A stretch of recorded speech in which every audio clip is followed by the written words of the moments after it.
Hello ladies and gentlemen, Scared204 here, bringing you another Minecraft World War II bathtub build tutorial. In this tutorial we'll be going ahead and building the Kinesaki-Class food supply ship. The Kinesaki-Class food supply ship was a class of 4 reefer ships of the Imperial Japanese Navy, serving during and after World War II. 11 vessels were planned under the Maru 4 program, however only 4 vessels were completed. The ship basically was a supply ship, carrying food, supplies, whatever was needed to troops. It saw service by the Imperial Japanese Navy, China, the Soviet Navy, and the government of Japan. The ships, out of the 4 built, only 1 was sunk, and the other 3 were basically decommissioned and surrendered over and all that stuff at the end of the war. So overall, a very interesting little ship. We don't have many supply ships in our lineup for bathtub build, so I thought this would be a nice tutorial to get out for you guys. This was also a request from one of the winners of the Mark V building competition, so it was nice to build it and get a nice little supply ship out there as well for you guys. So anyways, going ahead and taking a look at the ship. It's pretty simple and pretty self-explanatory what we got going on here. To start off with, obviously we have the bow of the ship, which was equipped with a AA gun mount up there in the front. We had a total of, I believe, 4 different cranes here for offloading and loading on food supplies and all kinds of different stuff like that. We had the bridge located right here with some lifeboats on the sides and some different, obviously devices and stuff like that up on top. We had the basically the funnel right here, under a position here on the back, and just the back like that, and that's pretty much overall the ship. It's pretty simplistic little ship, and it's pretty interesting to say the very least. So anyways, that's pretty much it for an overview of the ship. Let's go ahead and move into the tutorial by beginning with our first layer 1. Alrighty guys, so going ahead and moving into our first layer for the Kinesaki-Class food supply ship, we're going to start off by going ahead and placing down a red stained clay block.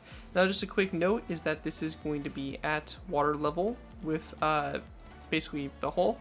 So you'll see here that these light blue blocks here represent the water level where the water blocks are, source blocks. So you'll see something like this. This is where you want the block to be placed in the water. Anyways, once that's done, we're going to place down a brick upside down stair coming off the red stained clay block toward whatever direction we want the front of the ship facing, which is going to be that direction there. Behind this red stained clay block, we're going to go and place down a row of 1, 2, 3, 4, 5, 6, 7, and 8, and actually, my bad, 9 red stained clay blocks that go back. So in total, you're going to have a nice row of 10 here of red stained clay. And just to double check our counting here, we can go and just do a quick little selection here, and we can see it's 10 red stained clay blocks back. After that's done, we're going to go ahead and take some brick slabs, place down 1, 2, and 3 brick top slabs going back like that, followed by a iron trap door here on the very end. Once that's done, going back up here to the front, we're going to place down a brick top slab on both sides of the second red stained clay block back, where they're going to place down a upside down brick stair on both sides of this third red stained clay block back. We then want to go and go to the brick stairs here on the sides, place down 1, 2, 3, 4, and 5 red stained clay blocks. Same thing over here, 1, 2, 3, 4, and 5 red stained clay blocks back. We're then going to place down a brick upside down stair on both sides here, a brick corner stair coming off these 2 stairs here, and we then want to place down an end rod coming off these 2 brick stairs, followed by a sandstone half slab coming off these end rods. Once that's done there, that's going to do it for layer 1. With that, we can move on to layer 2. Alright guys, move on to our next layer, we have layer 2. For layer 2 to get started here, we're going to place down a polished andesite block on top of this brick upside down stair here in the front, followed by a skeleton skull on both sides of it. Go ahead and go back from this polished andesite block, we're going to place down 1 more polished andesite block back, followed by a cobblestone wall on both sides. Once that's done, going back from the polished andesite block, we're going to place down a spruce wood plank, again a cobblestone wall on both sides. Sorry, my bad. This is, yeah, that's actually right. I'm bad. We're then going to place down another spruce wood plank that goes back, followed by another polished andesite block on both sides, and we're going to go and repeat this a total of 4 more times. So, a row of 1, 2, 3, and 4 of spruce wood planks going back, and a row of 1, 2, 3, and 4 polished andesite blocks on the side here. Same thing over here. Once that's done, we're going to place down a total of 3 rows of 3 of polished andesite going back. In the middle here, we're going to place down a row of 1 and 2 spruce wood planks going back, followed by 2 polished andesite blocks back like that. We're going to take some cobblestone walls, place down 1, 2, and 3. Cobblestone walls along the side here, same thing over here, 1, 2, and 3. On both sides of this polished andesite block, we're going to place down a skeleton skull like that. And that right there is going to do it for layer 2. With that, let's move on to layer 3. Alrighty guys, moved on to layer 3. For layer 3, we're going to start off by placing down a stone brick slab on this polished andesite block up here in the front, followed by a stone brick slab that goes back from it. On both sides, on these 2 cobblestone walls here, we're going to place down a skeleton skull at about a 45-degree angle on both sides like that. Continuing on, we're going to place down a stone brick upside down stair that's going to come off this stone brick slab right there. And on both sides of this stone brick upside down stair, we're going to place down a iron trap door. Once that's done going back from the iron trap doors along these 2 polished andesite blocks, we're going to place down 2 brown carpets back. And on this first spruce wood plank here, we're going to place down a stone button. When we get back to this section here, we're going to place down a stone brick slab, which is going to be on the middle spruce wood plank here, followed by a cobblestone wall out on both sides of that stone brick slab. We're also going to go ahead and place down a skeleton skull coming off both sides of this stone brick slab like that. And we're going to take some brown carpet and place down 2 brown carpets along the sides here on those polished andesite blocks. After that's all done, on this spruce wood plank here, we're going to place down a stone button, followed by a row of 1, 2, and 3 polished andesite blocks back down the middle. We then want to grab ourselves a quartz slab. We're going to place down 1 and 2 quartz top slabs here on both sides. And coming off those quartz top slabs, we're going to place down some gray banners on the sides there like that. Continuing on toward the back here, we're going to place down a stone brick stair on both sides of this polished andesite block with a sign on the side of the stair. Like this on both sides. After that's done there, we want to go ahead and continue on by placing down a end rod on the center spruce wood plank here, followed by a iron trapdoor on both sides of it. And on the side of this iron trapdoor, we're also going to go ahead and place down a sign like this.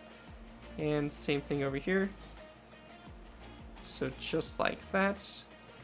Once that's done there, we're going to place down a polished andesite block on the center spruce wood plank here. We're then going to place down another iron trapdoor on both sides on those cobblestone walls, followed by a sign on the side of those iron trapdoors, like that on both sides.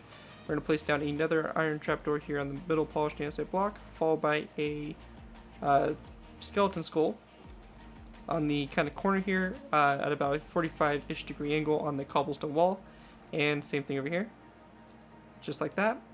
And on the back here, we're just going to place down an end rod like that on the very back. Once that's all done, that's going to do it for layer 3. With that, let's move on to layer 4. Alright guys, moving on to our next layer, we have layer 4. For layer 4, we're going to start off by placing down a lever on top of this stone brick upside down stair, and we're going to have it facing toward the bow of the ship. Once that's done, we're going to go ahead and place down an end rod on top of these 2 cobblestone walls like that.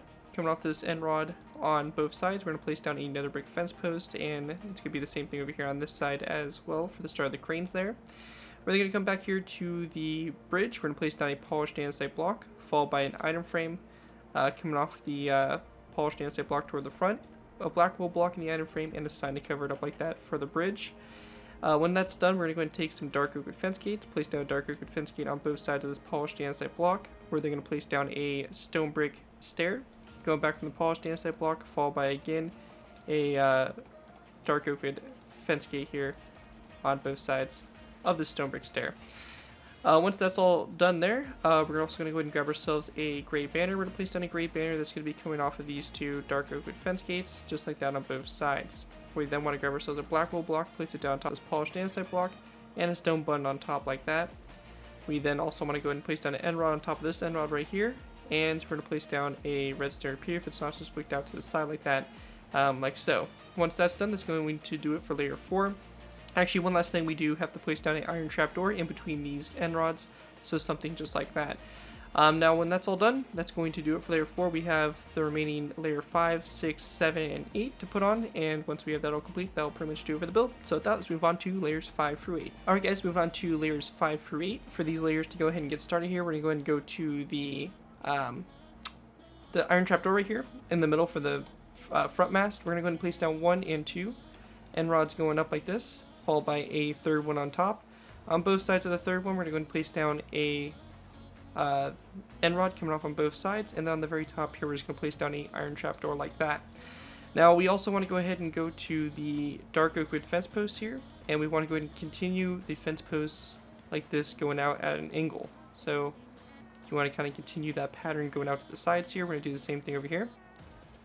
So just like this, out to both sides, and you should have something that kind of looks like that for the cranes there. Once that's done, also go into the back here. We're going to take our end rods. We're going to place down 1 and 2 up. And then on both sides of the top end rod up here, we're going to go and place down a end rod up on both sides there, going out like that for the rear mast. Once that's all complete, that is going to do it for the Imperial Japanese Navy's Kinesaki-Class food supply ship. Hope you guys do enjoy this build, and know it's not any kind of crazy warship or anything like that, but every good fleet needs to have a little bit of a convoy type of ship, the transport supplies and all that stuff. So anyways, hope you guys do enjoy the build and are able to put it to good use. If you guys do have use of society, I do ask that you guys give me proper credit for this. Anything from the side of the build, tweet to my channel or this video if this does appear on any social media sites. Just be sure to give proper credit for the build. That's all I ask for in doing these tutorials. It helps my channel grow and it continues to keep me inspired to keep on posting this type of content. So as long as you guys give me credit for it, you're free to for projects you guys are working on. And that, hope you guys did enjoy the video. As always, don't forget to like, comment, and subscribe. This has been Garrett 204, and I'll see you guys next time.